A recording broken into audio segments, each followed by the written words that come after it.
How much protein do you actually need to eat every day? This is a question that makes people crazy. Welcome to Talking with Docs. I'm Dr. Paul Zalza. I'm Dr. Brad Wiening. Welcome to our channel. Protein's good. Protein's fun. How much do I eat before I'm done? Oh my goodness, that's the worst song. I can't even It's believe really what this video is about. I guess a little bit. Controversial. Super controversial, but I'd say evolving scientific evidence to, but it's essentially an unanswerable question because everybody is so different.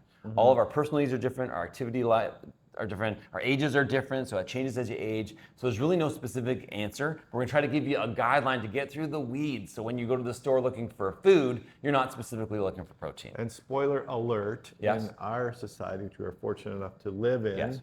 and the majority of our viewers do, Yeah. it's pretty hard not to get enough protein in your diet. I'd agree. If you're eating enough calories and a diverse diet, agreed. However, people are at risk would be elderly people. Yep. This is important for you to note to make sure you get enough protein, and possibly people who are supreme athletes and probably not watching our channel. Sure. Yep. So, Okay. is that fair to say? I think that's fair to say. I would even maybe argue that the athletes are so protein driven though that they are getting enough. Yes. But yes, theoretically, if you ate a normal diet and then did extreme amounts of exercise and weren't aware, but yeah, I think if you're doing that, you're probably in tune. You probably have someone helping you and that kind of stuff. But yeah, I think that's fair. They need more, I think is the bottom line. Okay. Okay, so let's start at the beginning. And how do governing bodies determine how much of a food, like whether it's a vitamin or a mineral or protein, for example, how do they determine how much we should get? Okay, well, they do a study, or they look at a bunch of studies that were done, Right. trying to answer that question, and then they try and synthesize, or have consultants that'll synthesize the body of literature that's out there, the best available evidence, and from that they will try and draw a conclusion, and then set the recommendations to satisfy the majority of the population. Right, and it's a perfect system. Not. What? It's not perfect because individuals are very different. Right. So if you give one number and say, okay, the population needs X number of grams of protein, Right. there is no possible way that everybody's X value is the same. And that's like any population approach. There's potential that particularly the outliers can have some problems. So let's specifically talk about protein. So in the 60s and the 70s, they did some what are called nitrogen studies. Right. And so most of the studies were from people who were called conscientious objectors to the war, the Vietnam War. Yeah. And they agreed to be part of the study, where they went in the lab and all of their intake was very, very controlled. Yes. They were actually wearing essentially snowmobile suits that caught all of their secretions, all their body fluids actually, their nails, their hair, all that kind of stuff. And then they measure how much nitrogen came out, how much went in, and then they could determine whether their body was in nitrogen balance. Because our bodies are very good at regulating all sorts of things. And the reason we use nitrogen as a measure of protein, because nitrogen is the molecule that distinguishes the protein from carbohydrates, fats, that kind of stuff. Right, so yeah, we've talked before, amino acid, just a little carbon center with a hydrogen group, a carboxyl group, an amine group, the NH2 group, and then a side chain that makes it unique. So they looked at the amount of nitrogen. And if you want to learn more about what a protein is, just watch the video that we released previously, that is, what is a protein? Yes. But don't leave this video to go watch that just yet. Yeah. Later, put that in your to-do list.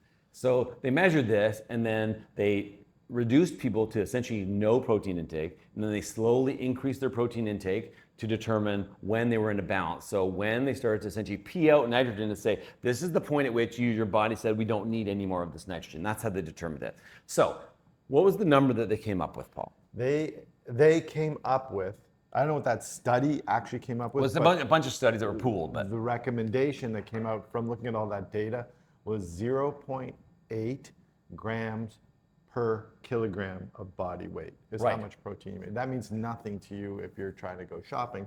So let's just do a little bit of math for people. 0.8 grams per kilogram if you are 70 kilograms. Yeah, or 154 pounds if you're imperial. Right.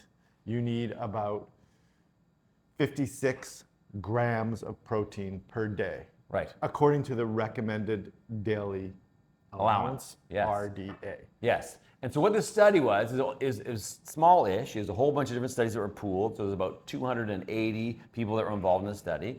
They were typically younger, healthier people. There were only 13 or 14 older people, so that was one of the criticisms of the study. But they did find that there was an approaching bell curve distribution. Okay, that's Gauss. Gaussian distribution is a bell curve. If you measure anything in the population, just about anything, height, weight, preferences, take any measure you want to measure in a population, anything you want to measure, and not everyone's going to have the same thing. There is a Gaussian distribution. Can we show it? You can see that on that diagram, yeah. So it's also called a bell curve. A bell curve, so it peaks in the middle. That's what's called the average, and then it goes out at a very specific and reproducible rate. We loved the bell curve when I was in engineering. Yeah, because you guys wrote it. You ride the bell curve when you're studying hard because the marks on the exams were a bell curve, and if that top of that bell was a failing mark, they had to shift everything over. So the engineers had it hard. The teachers would try to make the class average like 40, and then they'd like bell them up to 55 or something. We took a beating. Not Paul. Paul's at the top of the curve. So what they did though, so the average of this bell curve is actually 0.6 grams per kilo. Right. And so what they use is 2 standard deviations above that. And what this means is it's a little bit complicated. So the average, so if you gave everybody 0.6 grams per kilo, half of the people would have adequate protein, half would have inadequate protein. And that's not a good recommendation for the population. Of course. And they knew that. So they said, well, what can we do that captures most people to prevent protein deficiency? And that's a whole other argument about protein deficiency versus optimal health versus whatever. So they went 2 standard deviations above, which means if you have 0.8 grams per kilo, 97.5% of people should have enough. Right. Really, you could argue that at that point on the curve, most people are getting too much, right? So that's actually adequate for the people at that exact point. Yes. So most people are getting too much, and some people potentially 25, 30. 97.5% of the people are getting too much. That's right. Is it bad though? Is it bad to get too much protein? So I think there's a lot of controversy about its effect for your bones, that it could theoretically, excess protein could pull calcium out, or that it could lead to distressed kidney function.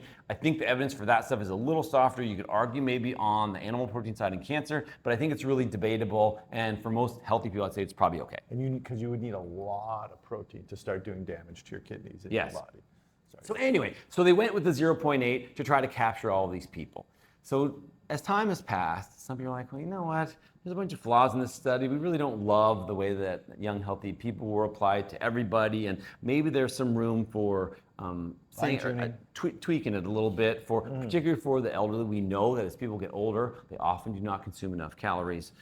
They don't have a diverse diet. They have other issues, including sarcopenia, so their needs may be greater. Yes, and I would say in that population, it's really important. Like, remember at the beginning I said, well, the vast majority of us are getting enough protein. Those are one of the populations at risk. Elderly folks who are not able to prepare a well-balanced, necessary meal. Perhaps you have some digestive problems and you're not eating as much as you should. You don't have access to nutrition. There's a whole variety of reasons that you may not be getting that robust diet, and that might be leading to a protein deficit. And so what we would say is that if you eat enough calories and you have a diverse diet of whole foods, rather than just 2,000 calories of ultra-processed food, you're probably meeting your protein requirements. So Paul, do you have any idea of all the studies where the averages fall for, say, North American diets? How much protein is in the average North American diet? I would say a lot. I would say more than you think, and I would say more than the RDA recommends. Right, so most studies have shown relatively reproducibly in the 16 to 18% range, some even higher into the 20% protein content. So would you say most people get enough calories in North America or do not get enough calories in North America? I think I'm going to go out on a limb and say that most people in North America get enough. Right, so with industrialization in the last 100 years and the unlimited access to food, we have learned to eat a lot of calories. So the average woman actually eats 2,300 calories, and the average man somewhere in the 2,700 to 3,000 calories. Regardless of what you think or what you report, this is grossly underreported. So, however, we may have viewers where food insecurity exists, yes, and you may not be getting enough calories. Right, and the quality probably deteriorates at that point too. The quality may be deteriorating too, and there you may really have to pay attention if food is not abundant and not available to you as much as in other parts of the world, then you have to really be careful that you are getting enough protein in the food that you do get a chance to consume. So talking about protein percentage, just to put it in perspective and give some numbers like we did before. So say you only ate 2,000 calories. You're the person who eats the least calories on your block, 2,000 calories. Sure. At 16% on the lower range of the average North American diet, that is 320 calories of protein. So each gram of protein has 4 calories. Carbohydrate has 4 grams per calories. Fat has 9 grams per calories. Alcohol has 7. Little nutrition lesson Calories for per you. gram? Calories per gram. Calories per gram. Yes. Yeah. So you got 320 grams of protein. That translates into 80 grams of protein. Right. So we talked before, if you're a 70 kilo person, man or woman, 56. 56 meets the RDA, you're at 80. So you're already almost 50% above the RDA. Yeah. You're at like 1.2. Yeah. Right? So you're already meeting those requirements very easily on the lower end of the caloric consumption. So this is why most people that eat a diverse diet are probably meeting that. And that's based on a 2,000 calorie Yes, a day diet. that's what I which is mean. Probably, you're probably not unless getting you're that. actively trying to reduce your caloric intake, Right. which is a good thing if you need to do it, then you're probably getting more than 2,000 calories. Okay, so let's transition now into, so when you're eating your protein, does it matter? Does it matter about your amino acids? So we've talked in other videos about the difference between essential and non-essential amino acids. What's the difference? Right. Essential amino acids are ones that you have to ingest, your body can't make. There's Okay. 9 of those. Yes. 9 of the 20. 11 of the 20 amino acids are non-essential. That means your body can make them. Right, so we have to be a little bit careful if you are on the lower end of protein intake, that you have to match these. But Yeah. Paul. Within those essential amino acids, here's where the debate comes in. Yes. Between animal protein and plant protein. Right. Because 2 of those essential amino acids are not as abundant in the plant proteins as the animal protein. I would agree, yeah, maybe arguably even 3, but yeah, for sure. So animal flesh, interestingly, has like what's considered the perfect balance of protein that we require. Go figure, Makes because sense. we are We're made of animals flesh. too. Yeah, so if you had, whether it was red meat or chicken or fish or eggs, actually even dairy, if you look at their amino acid breakdown, it's actually very close to perfect. Like eggs are considered, the egg white part is considered one of the standards for the most complete, what's called a complete source of protein because of the balance of amino acids. So a lot of people are like, well, what about the plants? Aren't the plants missing a bunch of amino acids? So the first take home point, all plants have all 20 amino acids. Wait a sec. Yeah, I said it. All plants have all amino acids. The difference is that plants do not have necessarily the perfect balance. The same ratios. The Same ratio proportion. like meat. So there's one actually that does, and it's soy. Soy is the Right. complete protein, has the perfect balance. It's actually very comparable to eggs and meat. So if you're someone who is relying primarily or only on plant-based protein and you were limited and really wanted to optimize this, soy is a great choice. Quinoa actually is also another considered a complete protein. But more common foods like legumes and grains have protein in them. A lot of people don't even know if they think plants don't have any protein, but they don't have protein, but they are missing a couple things. So legumes particularly miss methionine, which is Isn't soy in the legume family? not necessarily. Well, it's kind of outside of it because of its makeup, to be Okay. honest with you. Oh, really? Okay. Yes. It kind of looks like it though, Yeah. for sure. Like edamame looks like Okay. a bean. Okay. But because it's complete, they really talk about it separately. Okay. So for legumes, they're mostly missing something called methionine. So if you only had chickpeas, like you had 2,000 calories of chickpeas A lot a of day, hummus. unfortunately, the methionine, A lot of falafel. which becomes the rate-limiting step for protein synthesis, would be a problem. Your body would make, but then when it ran out of methionine, it'd run into a problem. Right. So, Although it's in a lower Yes. proportion in the majority of the plants, yes. I think even the plant-based eaters Yes. are eating such an abundance of plants Yes. that they're still getting enough of those Because of the lower amount of proportions. calories too. So it's close. I would totally agree with you. But an easier way, and societies have learned this throughout history, is if you pair something that is lower in one versus one that's maybe lower in a different one together, Yes. then you can make up the difference. So grains, so rice and grains are typically lower in something called lysine. So if you pair rice and beans together, one's lower in methionine, one's lower in lysine, this essentially makes a complete That's protein. where that dish came from. Right, but generally speaking, again, unless you're not getting enough calories or you don't have access to a whole bunch of different kind of foods, this is usually not an issue. Okay. But people are obsessed about it. And if you are an athlete, don't have a full-time job, Yep. your athleticism is your full-time job. Yes. Then I just laid a paper here. Oh my. You may be interested in the International Society of Sports Nutrition Position Stand, Protein and Exercise. I read through this. They have a very good review of Okay. the available literature. They put Yes. it out first in 2007, then they put it out again in 2017. And they look at everything, if you're an athlete, from when to have your protein, Yes. how much protein you need. They distinguish between the endurance athlete Yep. and the resistance training, yeah, strength bulking, athlete. building strength Yep. athlete. And they look at supplements too, Okay. and whether or not a protein supplement is beneficial. We're actually going to do another video about the role of shakes and bars and whether you need those. Yeah, we may do a video on this. Yes. Spoiler alert, but if you are an athlete and you're like, these guys don't know what they're talking about, that's fine. We refer you to this article here. This one's out in 2017. Looks like they do it every 10 years, so probably a new one in a couple of years will come out. Yeah. Caution though. Okay. Caution. Caution. Because of some conflicts of interest, COIs. Of yours? as they say. No, of these. Oh, I the, see. The authors. Oh. The I thought because you're too jacked. my protein intake is 400 grams per kilogram. No, a lot of these authors, because they are nutrition specialists, Yes. they are consultants for Sure. supplement companies, protein shake companies, and stuff like that. All the money. And they state it in the end of the article. But because they're the experts, they're consultants. So there is an inherent bias. If they come out and say, oh yeah, look, it looks like supplements might work, we interpret the data saying supplements. Protein supplements are necessary if you're an athlete. Just be careful and read the conflict of interest. Whenever you read a paper, read the conflict of interest. So keep that in mind if you are reviewing this article. Yep. But otherwise, I think it's a good review of protein requirements in the elite athlete. Couple of things about food. Definitely there's going to be a comment that says, well, plant protein, it's lower quality though. Not just because of the amino acid distribution, but because of absorption rates and digestibility and all the rest of it. And so this is real. So it's easier for our body to digest animal protein and utilize it more effectively. However, again, it comes back to that previous point. If you get enough calories, you're probably getting way more protein than you specifically need, so your needs are going to be met. But there is something called the DIAS score, so the DIAS score, where it talks about this specifically for protein with its amino acid breakdown. And whichever the lowest amino acid is in that food, that's how they get the score. So whatever rate limiting step within that food. And so they compare them essentially all to eggs, so meat and a lot of animal products on the higher side, but it talks about the different amino acids and the different foods, and you can actually look it up. The trouble with this is it doesn't take into consideration other things like the pairing of foods, as well as some people would argue maybe we should talk about the environmental impact of different sources of protein, like whether plants and the water use and the land use and all the rest of it. Totally different discussion.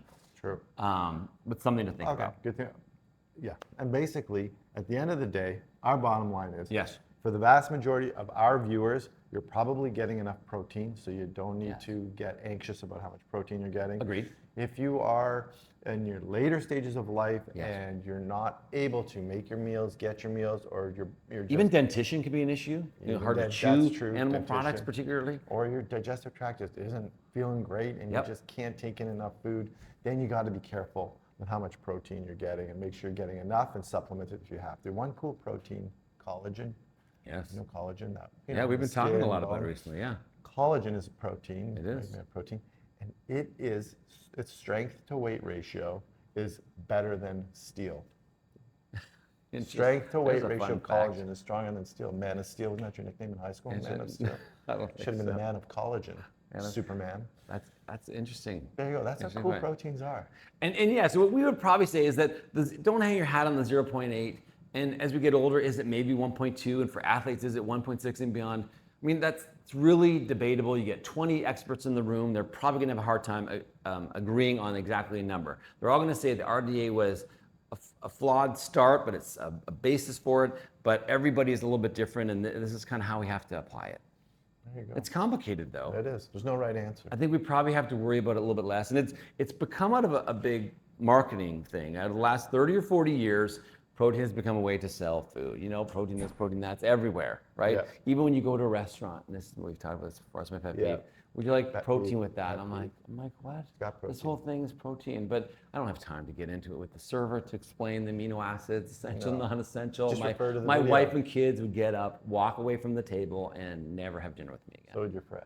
So would your friend. Okay, so now you know. If you like this video, please like it, subscribe to our channel, leave your comment about protein because it is confusing, but your thoughts and experiences are very helpful for other people. Please check out our podcast that we just launched over on Spotify, Apple Podcasts, as well as on YouTube. Please check it out. Remember, you are in charge of your own health. You know how much protein was in my bowl of Cheerios today? So not a ton, unfortunately. You're 4 grams. Okay. Yeah, That's pretty good. If not I only need 56. Yes. Not that, So it's not that good. It's a bunch of lot. 5, That's 6, actually 6 bowls, 7 bowls, Yeah. 8 bowls. Yeah, 14 actually bowls. 14 bowls. 56 divided by 4 is 14. 14 bowls bowls of Cheerios. I better get going. You're missing your lysine. We'll see you next time.